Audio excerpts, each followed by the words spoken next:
Inilatag ng Commission on Elections at ng iba't ibang ahensya ng pamahalaan ng seguridad sa pagsisimula ng election period para sa 2023 Barangay at Sangguniang Kabataan Elections.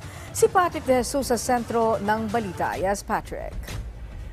Angelic, isinagawa ang Security Command Conference ngayong araw dito sa Campo Crame kung saan tinalakay ang mga paghahanda para sa 2023 BSKE o Barangay and SK Elections. Pinangunahan ito ng COMELEC kasama ang iba pang ahensya ng pamahalaan kabilang ang PNP, AFP, PCG, maging ng mga citizen arm at civil society organization. So August 28 na, Angelic, o sa susunod na linggo ang pagsisimula ng election period para sa 2023 BSKE, kasabayan ng paghahain ng Certificate of Candidacy ng mga kandidato at implementasyon ng gun ban.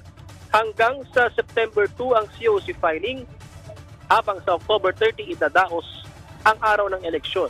Mahigpit namang pinaalalahanan ang mga kandidato na tumalima sa campaign period na mula October 19 hanggang October 28 lamang.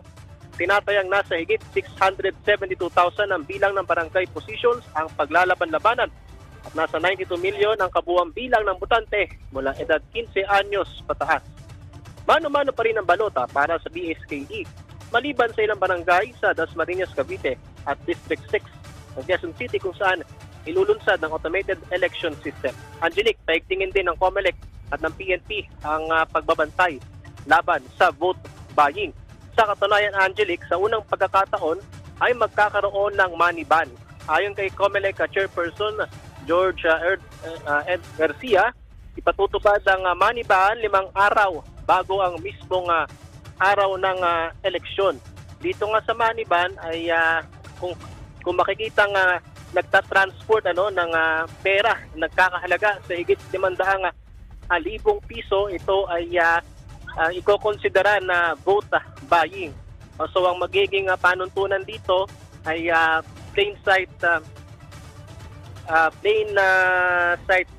doctrine o plain view doctrine ang ipatutupad ng PNP. Ibig sabihin, sa pamagitan lamang ng pagtingin sa loob ng sasakyan ng kanilang gagawin at bawal yung paghalugong. Angelique. Okay, maraming salamat sa iyo, Patrick De Jesus.